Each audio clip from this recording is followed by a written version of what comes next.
NEET के लिए 7 drop मेरा कोई मजबूरी नहीं था।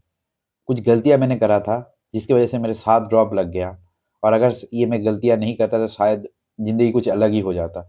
लेकिन आज मैं क्या करूँगा, यही सब गलतियाँ आप लोगों से शेयर करूँगा ताकि आप लोग भी रिलेट कर पाओ और ये गलतियाँ ना करो और किसी को इतना सारा ड्रॉप ना देना पड़े नीट के लिए। ठीक है? तो चलो शुरू करते हैं वीडियो को लास्ट तक ज़रूर देखना। बहुत सी चीज़ें आप लोग आज सीख पाओगे, बहुत सी चीज़ें आप लोग रिलेट भी कर पाओगे अपने आप से और बहुत सी चीज़ें आप सही भी कर पाओगे। सबसे पहले आते हैं गलती नंबर 1। गलती नंबर 1 क्या है? मल्टीपल सोर्सेज़ यूज़ करना। चाहे वो बुक्स के फॉर्म में हो या फिर टीचर के फॉर्म में हो। आप लोग क्या करते हो? आप लोग करते हो और मैंने भी करा है, मैंने गलती करा है। बहुत सारे टीचर के लेक्चर ले लिया, ठीक है? उसके बाद दिमाग क्या काम करता है, कैसे काम करता है, मैंने पैसा दे के लिया है। अब मेरे को पूरा लेक्चर्स कंप्लीट करना है, चाहे मेरा नीट क्रैक हो या ना हो। बात को याद रखना, ऐसे ही दिमाग में इम्पल्स आता है। आप लोग खुद से सवाल करो। आपको लगेगा कि यार मैंने नीट क्रैक करना है या नहीं करना है कोई बात नहीं, बस मुझे लेक्चर देखना है, ऐसा लगने लग जाता है। और आप लोगों का जो एज है ना और ये जो टाइम है ना, इसको दोनों को अगर ऐसे मिला है ना, तो ये आप लोग बहुत ज़्यादा मैनिपुलेट हो जाते हो जल्दी। आप लोगों को मैनिपुलेट करना बहुत ईज़ी है। ये बिज़नेस जो चलता है ना, आप लोगों को मैनिपुलेट करके ही चलता है। मुझे पता है वीडियो बनाने के बाद बहुत सारे लोग मुझे नेगेटिव कमेंट करेंगे, लेकिन I don't care anything about that. मुझे बस सच बताना है, मेरा अपना एक्सपीरियंस बताना है। चाहे जितना भी लेक्चर ले लो, आपको पढ़ना है एक ही लेक्चर से। इतना सारा लेक्चर करोगे ना, तो दिमाग पजल हो जाएगा यार, बात को समझो। दिमाग तब आपको ऐसे इम्पल्स देगा कि तेरे को लेक्चर ही कंप्लीट करना है, तेरे को नीट क्रैक वैक छोड़ दे अभी।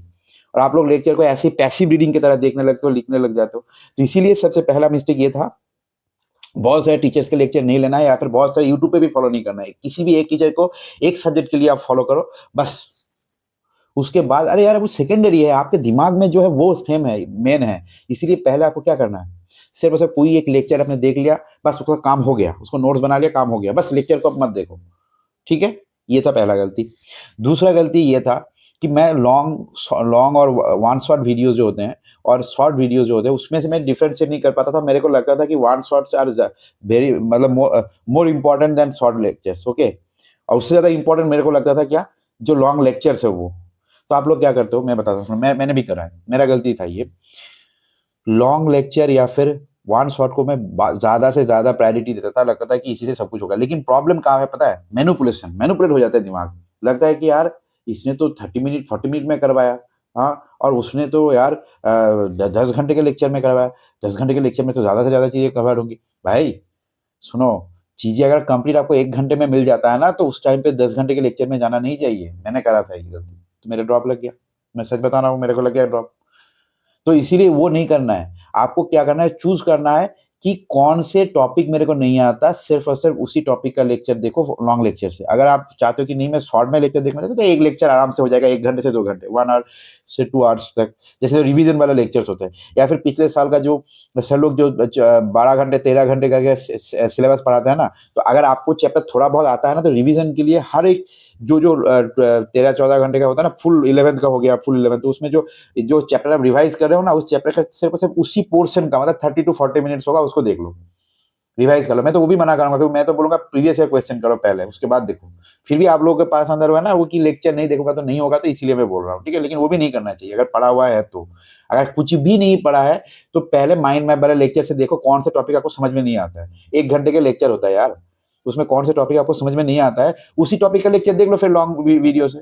सही है ना? मैंने वो गलती करा है, तो इसीलिए मैं समझता हूँ। मैंने पिछले साल कुछ भी गलती नहीं करा था, पिछले साल मैंने छोड़ दिया था कि ये सब गलती मेरे को नहीं करना है। वो अलग बात है, नहीं 2025 आ गया और मेरा सब कुछ चेंज कर दिया, इसलिए मेरे को बार बार ये क्लैरिफिकेशन बोलो, जस्टिफिकेशन बोलो, देना पड़ता है। लेकिन क्या करूँ, अब जिंदगी ऐसा बन गया है, तो कोई बात नहीं, इट्स ओके। तो ये था। अभी उसके बाद आता है 3 नंबर गलती क्या था। 3 नंबर गलती ये था कि मैं प्रीवियस ईयर क्वेश्चन सॉल्व नहीं करता था। Previous year question are very important यार। प्रीवियस ईयर क्वेश्चन आपको तो पता चल जाएगा ना कि एग्जामिनर कौन से हथियार यूज करते हैं। कुछ कुछ बच्चे बोलते हैं कि भैया हम प्रीवियस ईयर क्वेश्चन को तो हमको तो रटा हुआ है, तो इसीलिए सही हो जा रहा है, तो क्या। अरे भाई तो रट के जाना, प्रॉब्लम क्या है?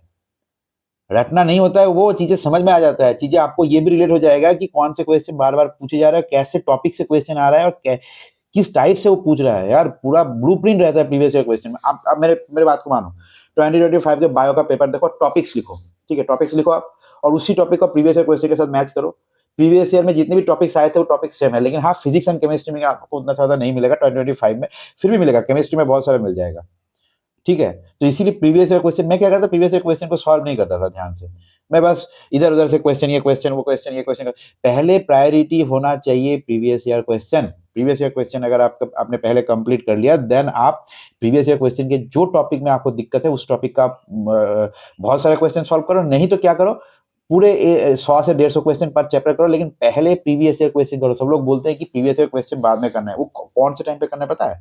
अगर आप जून जुलाई महीने में अगर प्रिपरेशन स्टार्ट कर देते ना, तब मैं आपको बोलता कि भाई काम करो, अभी पहले हर चैप्टर के 150 से 200 क्वेश्चन करो, 150 से 200 क्वेश्चन जब उस चैप्टर कंप्लीट हो जाएगा, देन आप प्रीवियस ईयर क्वेश्चन में मूव करोगे। लेकिन अभी क्या है ना, जो लोग लेट स्टार्ट करे हैं उनको मैं ये बताऊंगा कि पहले आप प्रीवियस ईयर क्वेश्चन करो, क्योंकि पहले आपको इंपॉर्टेंट चीजें हो जाएगा।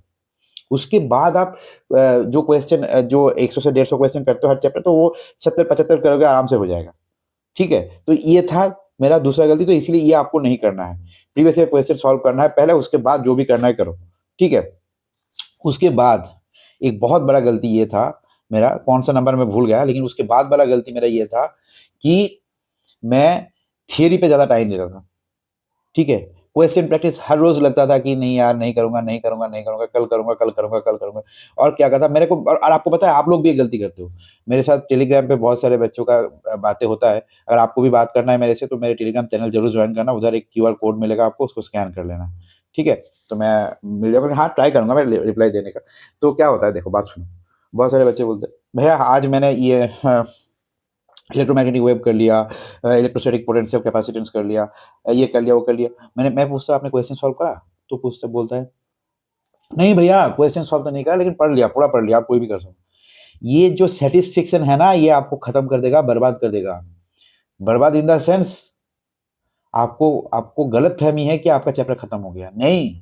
आपको क्वेश्चन सॉल्व करना है, चाहे कहीं से करो, प्रीवियस ईयर क्वेश्चन करो या फिर मॉक टेस्ट के फॉर्म में करो, लेकिन आपको करना है। नहीं करोगे तो बहुत दिक्कत हो जाएगा भाई मेरे, बहन मेरे। आपको क्वेश्चन पे ज्यादा टाइम देना है। इस टाइम पे 60 to 70% टाइम आपको क्वेश्चन प्रैक्टिस में देना है, चाहे वो चैप्टर कंप्लीट है या फिर इनकम्प्लीट है। ये जून महीना नहीं है कि चैप्टर इनकम्प्लीट है तो पहले चैप्टर कंप्लीट करो, नहीं। चैप्टर इनकम्प्लीट है तभी भी चैप्टर को कोई माइंड मैप तो है ना आपके पास, पीडब्ल्यू के माइंड मैप हो या फिर आकाश के जो एग्जाम मैप होता है ना, एनसीईआरटी मैप, उसको जस्ट एक बार रीड कर लो। ठीक है? उसके बाद तुरंत क्वेश्चन में चले जाओ। बहुत सारे क्वेश्चन नहीं आएंगे, इसमें कोई डरने वाली बात नहीं है, कोई डरने वाली बात नहीं है। क्वेश्चन नहीं है तो क्या हुआ, मर जाओगे क्या?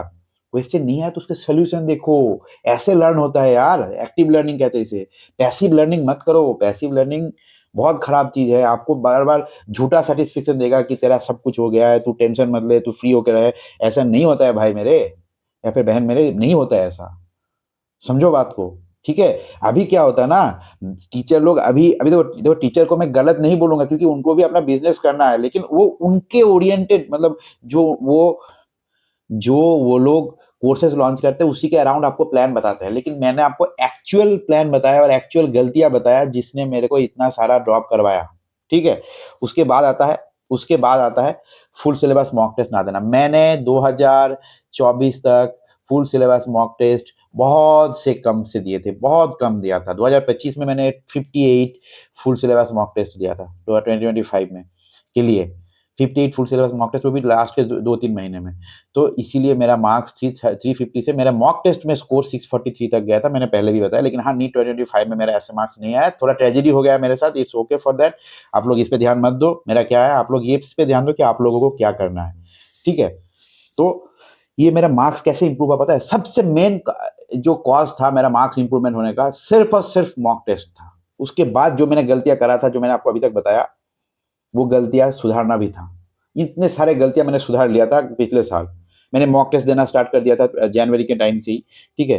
पहले मैं मॉक टेस्ट नहीं दे पाता था, और सबसे बड़ा बड़ा मिसकॉन्सेप्शन क्या पता है? आप लोगों को लगता है कि यार फुल सिलेबस मॉक टेस्ट नहीं देंगे, पार्ट टेस्ट देंगे। पार्ट टेस्ट आपको सूडो सेटिस्फेक्शन देगा, रियल सेटिस्फेक्शन नहीं होगा आपका। आपको लगेगा कि मेरे को सब कुछ आता है, या फिर आपको ये भी लग सकता है कि मेरे को कुछ भी नहीं आता है। कुछ बच्चों को पार्ट टेस्ट में बहुत ही खराब स्कोर आता है, फुल सिलेबस टेस्ट में बहुत अच्छा स्कोर आता है। क्योंकि पार्ट सिलेबस टेस्ट में वो जून जुलाई के टाइम पे ठीक है, लेकिन अभी के लिए फुल सिलेबस टेस्ट दो। जो आपको अगर सवाल ये है कि भैया मैंने तो बहुत सारी चीजें कवर नहीं करा है, तो उसका अगर टेस्ट में क्वेश्चन है तो क्या करूंगा? देखो सिंपल सा लॉजिक है भाई, उसका क्वेश्चन छोड़ दो। आप सोचो कि मेरा ये क्वेश्चन गलत हो रहा है क्योंकि मैंने सिलेबस कंप्लीट नहीं किया, तो इसमें कोई प्रॉब्लम नहीं है, बस दैट्स इट। लेकिन जो आता है आपको, उसको सही से करने के लिए आपको फुल सिलेबस मॉक टेस्ट देना है, देना है, देना है, देना है।